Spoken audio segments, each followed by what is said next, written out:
Halo netizen, salam jumpa bersama dengan saya Yuzar Amru di acara Buku Tulis.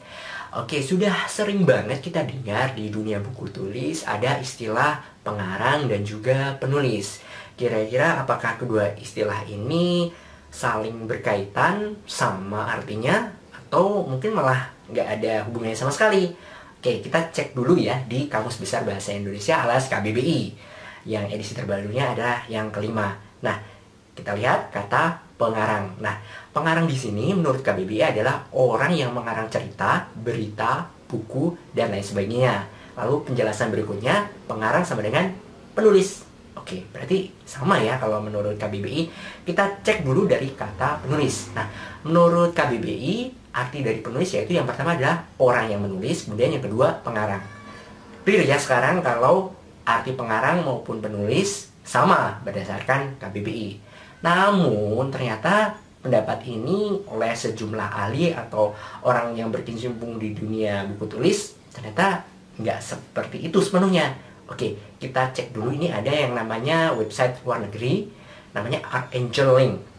Nah, di situ author atau pengarang itu lebih ke self-oriented. Nah, apa maksudnya? Nah, pengarang dalam hal ini sebagai self-oriented berarti dia lebih kepada dirinya sendiri. Artinya dia memiliki keinginan, memiliki hasrat, memiliki ide, dia tuangkan untuk kebutuhannya sendiri tanpa harus mengacu pada orang lain. Jadi kalau misalkan dia nulis, dia bikin sesuatu itu dia nggak peduli apakah tulisan itu akan disukai orang lain, apakah tulisan itu akan laris.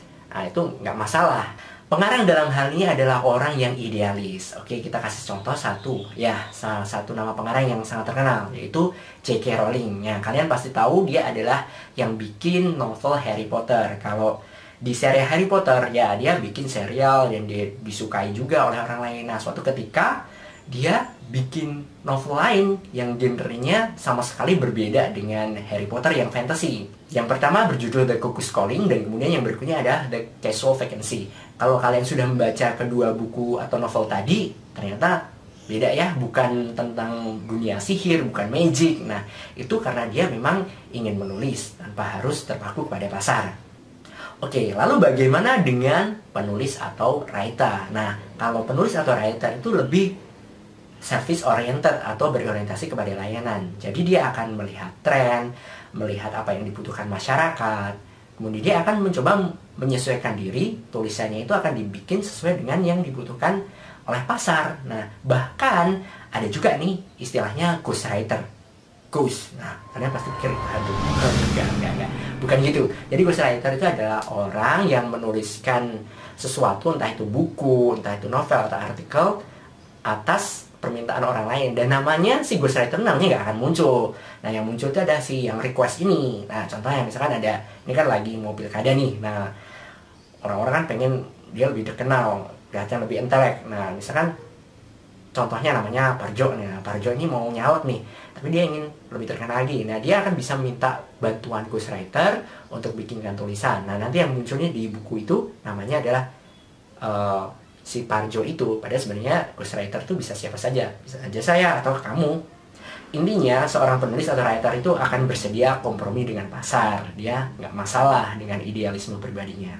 Pendapat lain mengenai pengarang dan penulis ini ada juga yang datang dari seorang ahli, seorang editor dalam negeri, namanya Pak Bambang Trimansyah alias Bambang Trim. Di sini dia memisahkan antara aktivitas mengarang dan menulis. Mengarang dalam hal ini menurut beliau lebih kepada aktivitas yang imajinasi, lebih mencari ide, kemudian angan-angan. Nah, sedangkan menulis itu lebih kepada hal-hal teknis, tata tulis, merangkai kata, membentuk sebuah tulisan. Karena itu karangan lebih dekat ke karya fiksi seperti puisi, cerpen, novel. Sedangkan tulisan lebih dekat ke karya tulis seperti karya tulis ilmiah, artikel, opini. Nah, seperti itu. Oke, menyimpulkan dari pendapat Pak Bambang ini, jadi seorang pengarang itu lebih dekat ke hal-hal yang berkaitan dengan imajinasi, berandai-andai, memiliki ide. Namun mungkin pengarang ini nggak bisa nulis. Nah, sebaliknya, seorang penulis itu bisa membuat rangkaian kata, asalkan dibekali dengan materi, bahan, dan juga tema atau topik.